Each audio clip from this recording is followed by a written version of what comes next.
they treated us like we were from Buckingham Palace. It was really a neat thing.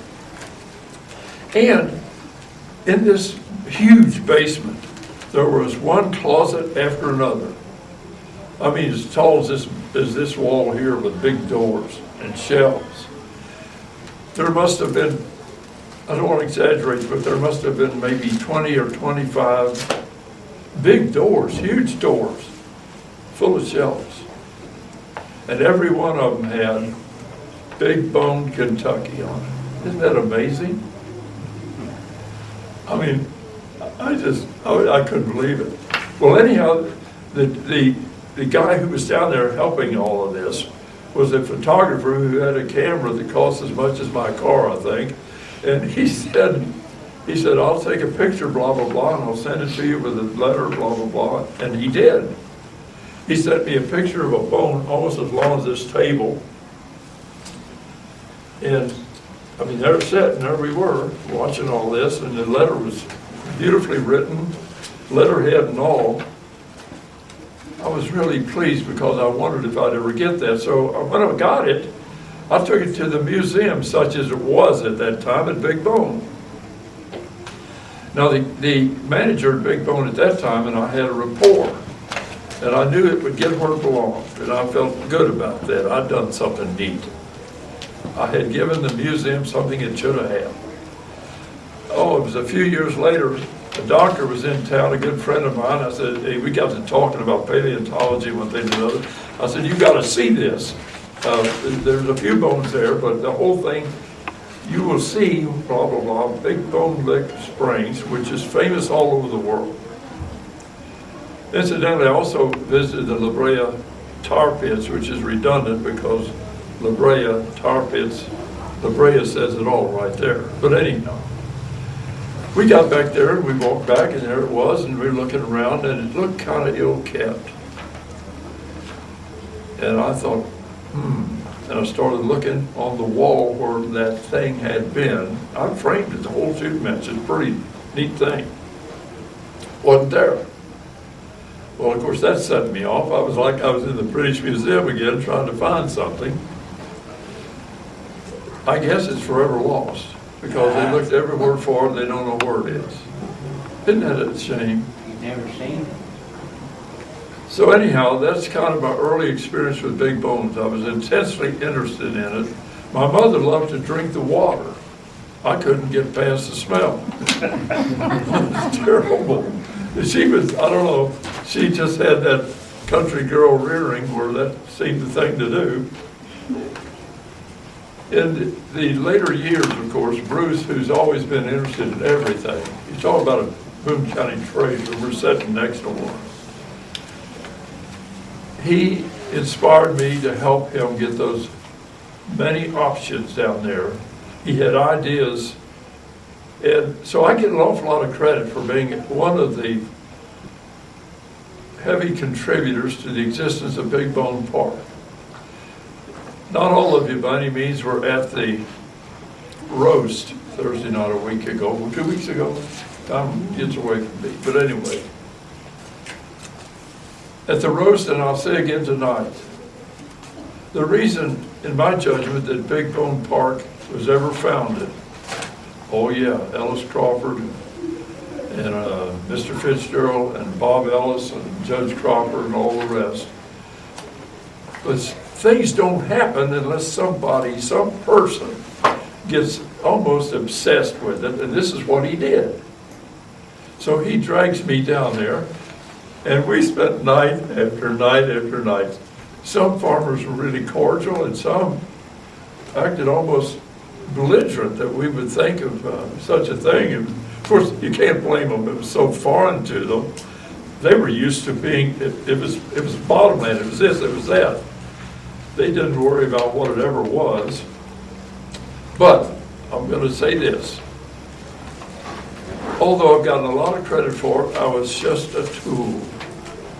Really, I'm not saying that to garner any medals or any, hooray for you stuff. I was like a good carpenter or a mechanic who could reach in a box and get a wrench that fits and gets the job done.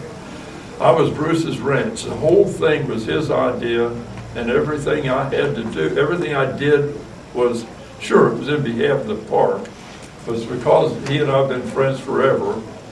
So that's my connection with Big Boone State Park. I'm awfully proud that it's there. We made lots of trips to Frankfurt. We dealt with bureaucrats and politicians and just ran me nuts. But he never seemed to lose patience, and he kept right on boring on. So there you are.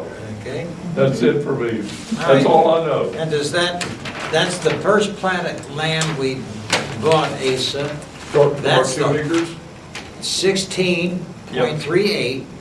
And this was from the deed of M.E. Hance from, they had got it, John and Lucinda White in 1896. And now, of course, the county owned 2 acres around the original salt spring.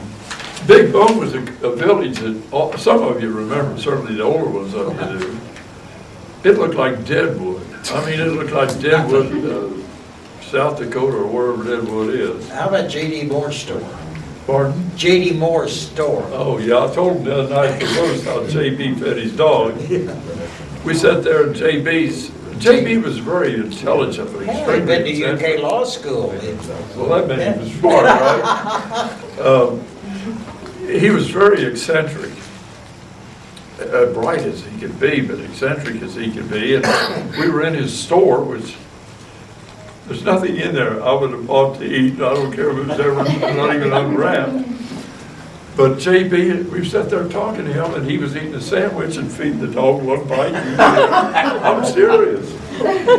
Yeah, that's how he was. But he was just one of many we dealt with. I'm going to say a name, O'Rourke's. Oh, boy. Alonzo and Lucinda. Yes.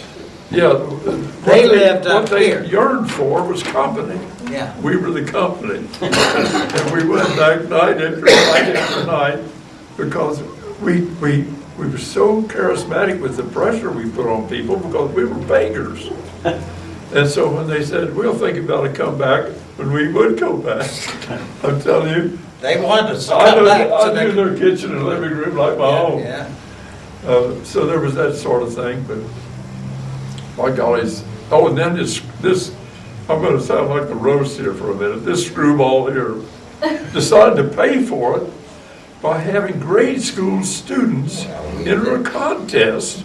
And he got all these cans and everything, worked like a beaver. And guess what the prize was? You're not going to believe this. Kids nowadays get married to go to Cancun. I went to Cumberland Falls. Lucky to do that.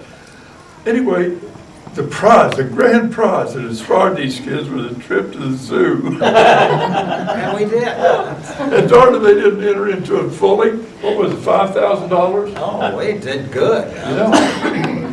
I mean, and this we're talking about when $5,000 is a lot of bucks, folks. And no inflation involved with that. But this was his idea. He managed that whole thing, all of it, and he made it work. I'd like to take more credit, but I don't deserve it. Well, I'm donating the original map. And there it is, the parent tract of 18 acres.